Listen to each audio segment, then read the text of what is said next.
2015년 아르헨티나의 작은 도시 라리오아에 위치한 한 공동묘지.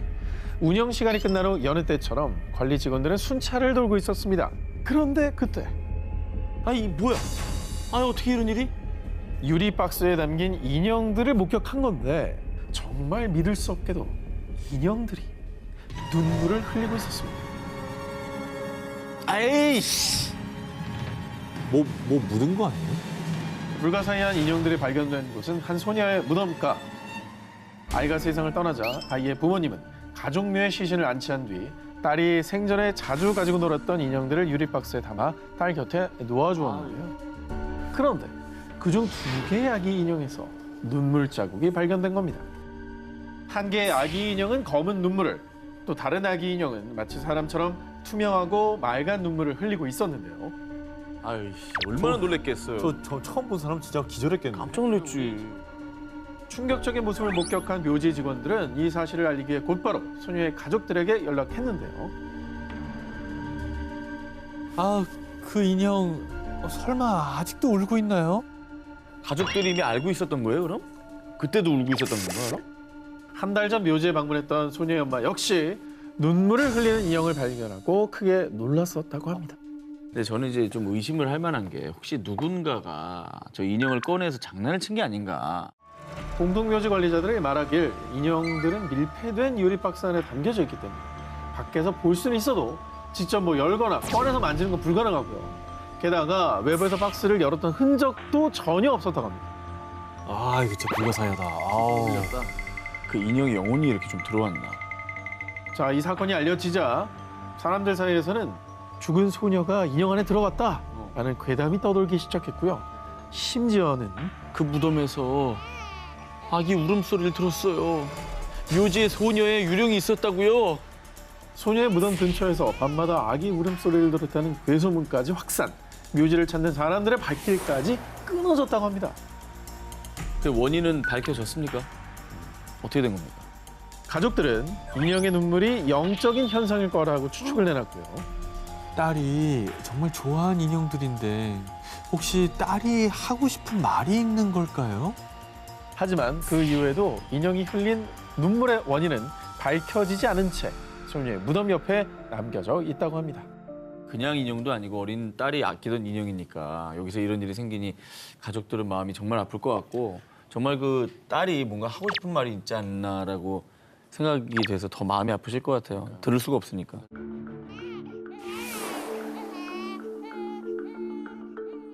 전국 베이징의 칭화대학교와 청나라 시절의 정원인 이화원 등 베이징의 중심지를 운행하는 버스가 있습니다.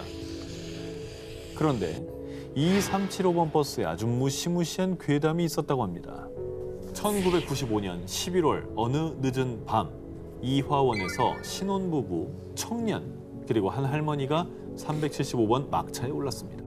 그리고 몇 정거장이 지났을까요? 청나라 시대 전통 옷을 입은 3명의 남자가 버스에 탑승했는데요. 전통 의상? 그리고 잠시 후 신혼부부들이 내렸고요. 얼마 뒤 네가 내 지갑 훔쳐갔지? 에? 저 아닌데요?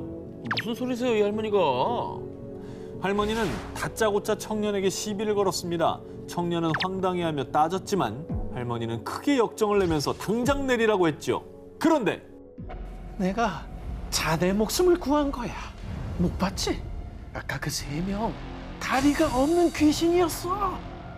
버스 안에서 바람이 불자 3 남성의 옷이 펄럭였는데 그 순간 노인은 3 남성의 다리가 없이 공중에 떠 있는 걸 목격한 겁니다.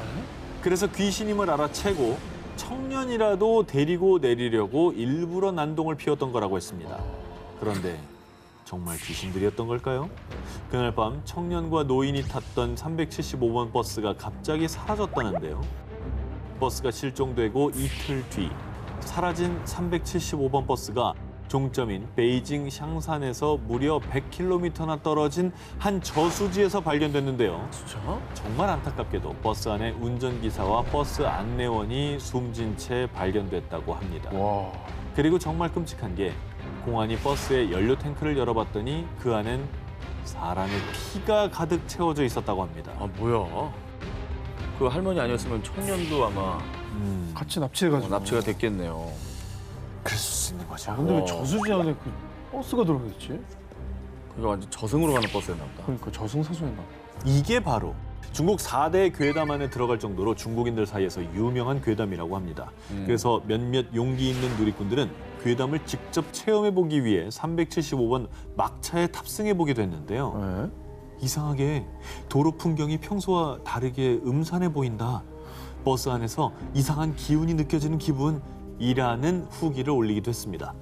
근데 궁금한 게 375번 버스 사고는 실제로 있었던 일인 겁니까? 정말 다행히도요. 375번 버스 실종 사고는 없었다고 합니다. 진짜 그래요? 괴담이었던 거죠. 어. 그리고 그 괴담의 근원을 확인해 보니 1998년경에 도시 전설을 소개하는 라디오 방송에서 한 에피소드가 와전된 걸로 확인됐다고 합니다. 이 수많은 중국인들의 퇴근길을 서늘하게 만든 375번 버스 괴담이었습니다. 1985년 한 티슈 광고가 일본 열도를 발칵 뒤집어 놨습니다. 대체 어떤 광고인지 직접 확인해 보시죠. 흰 원피스를 입은 여성이 티슈를 뽑아서 일본 전통 도깨비 오니 분장을 한 꼬마에게 건네기도 하고 또 화면 밖으로 날려보내기도 하는 이 광고. 광고하는 거 맞아? 당시 일본에서는 이 광고를 이렇게 불렀습니다. 어떻게 해요? 저주받은 광고라고 말이죠. 그리고 사실 우리가 티슈 광고하면 공식이 있잖아요. 좀 밝은 분위기에. 그럼 되게 이미지도 굉장히 청량하고 깨끗한데 산뜻해야지. 저거는 극과 극이에요. 저 뒤에 배경 보세요. 어두침침하잖아요. 이 티슈 광고가 방송되자 수많은 루머가 일본을 뒤덮었는데요. 이 광고의 주인공이자 일본의 7, 80년대를 대표하는 청춘 스타 마스자카 게이코를 둘러싸고 게이코가 티슈 광고를 찍고 악령을 임신했대.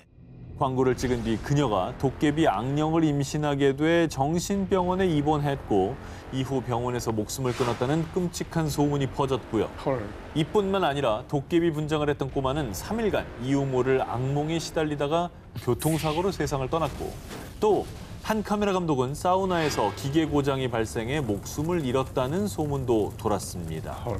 게다가 이 괴소문이 횡행할 때쯤 이 광고를 본 시청자들 사이에서도 기이한 경험담들이 나왔는데요. 이 광고를 녹화해서 보면 붉은색 분장을 한 도깨비가 푸른색 도깨비로 바뀌어 있다. 또 광고를 반복해서 보면 배경음악을 부른 젊은 여성의 목소리가 할머니의 목소리로 들린다는 소문까지. 근데 왜 저런 저주가 시작이 된 거죠? 사람들이 이 광고 저주의 원흉으로 지목한 것이 있었으니 바로 광고 속의 배경음악이었습니다.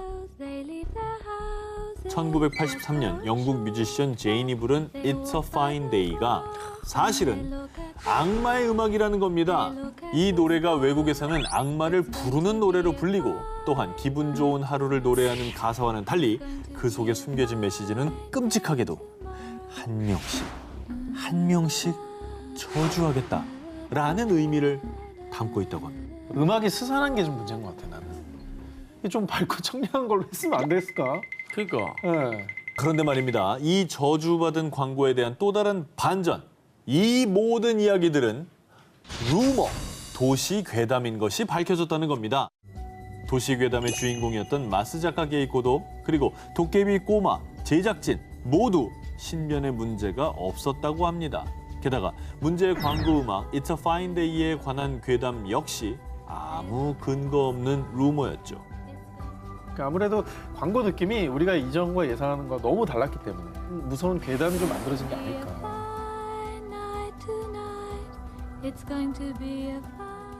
각막 이식 수술을 받고 10년 만에 눈을 뜬 한 소녀. 그런데 소녀가 눈을 뜬 뒤 가장 먼저 본 것은 검은 그림자였는데요. 그리고 그 뒤부터 소녀가 검은 그림자를 보는 날엔 꼭 누군가 사망하는 사건이 발생. 어머. 급기야 소녀는 귀신을 보고 귀신의 괴롭힘에 시달리기까지 합니다. 이게 다 무서운 얘기네요. 공포스러운데요? 무섭죠? 자, 이 내용은 죽음을 목격하는 비운의 소녀를 다룬 영화 2002년에 개봉한 D.I.의 줄거리입니다. 이거 나 진짜 무서웠어. 이거 무서워. 깜짝이야. 자, 그런데 말입니다. 여러분, 이 영화가 실화를 바탕으로 했다는 사실을 알고 계셨는지? 아 진짜? 아니 그럼 이게 죽음을 본다는 게 실화라고요? 1989년 태국 북부 라곤이라는 마을에 링이라는 19살 소녀가 살고 있었습니다. 그런데 링은 어느 날 눈에 알 수 없는 통증을 느낀 뒤부터 정말 지옥 같은 삶을 살아야 했습니다. 어? 저기에 왜 하이힐이 버려져 있지? 어느 날 놀이터를 지나가던 중 피가 묻은 하이힐이 널브러져 있는 걸 보았는데 다음 날 실제로 그 놀이터에서 하이힐을 신은 한 여성이 살해되는 사건이 발생. 어머. 그리고 길에서 우연히 마주친 여성이 익사하는 환영을 받는데 실제로 그날 밤 마을에서 익사 사건이 발생했습니다. 와, 이건 뭐야? 예언자예요? 이거 팩트입니다. 약간 그렇네. 소름이네. 어쨌든 불길한 일을 계속해서 목격을 한다니까 본인이 얼마나 무섭겠어요. 원치 않게 타인의 죽음을 미리 목격하게 된 링. 끔찍한 환영에 괴로워진 링은 사람들을 만나기가 두려워 결국 집에 숨어 지냈는데요. 그러던 어느 날 마을 사람들이 불에 타 죽는 아주 끔찍한 꿈을 꾼 링. 그런데 마침 마을에서는 매년 열리는 불꽃 축제 준비가 한창이었습니다. 제 말 좀 들어주세요. 마을에 불이 나서 다 죽을 거예요. 축제를 취소해야 돼요. 축제를 취소하라는 링의 애원에도 불구하고 마을 사람들은 오히려 링에게 유언비어를 퍼뜨리지 말라며 협박했고요. 그리고 결국 축제는 예정대로 진행됐습니다. 야, 이게 뭔가 안 좋은 기분이 든다. 불안하죠. 불안하다, 이거 진짜. 그런데 정말 놀랍게도 축제 도중 정말로 가스 폭발 화재가 발생. 어머.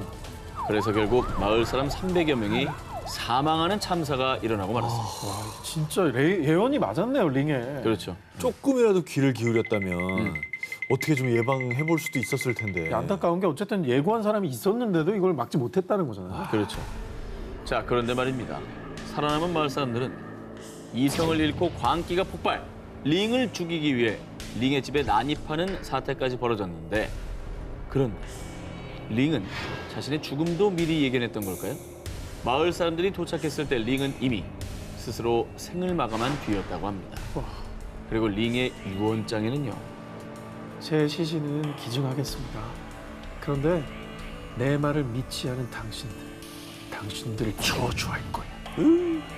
다소 무서운 유언을 남기고 링의 눈은 다른 사람에게 기증됐다고 합니다. 그런데 전해지는 이야기에 따르면 이후 링의 눈을 이식받은 사람도 링처럼 환영을 목격해 귀신에 시달리다 끝내 스스로 목숨을 끊었다고 하는데요. 그럼 이게 억울하게 죽은 링의 저주인가요?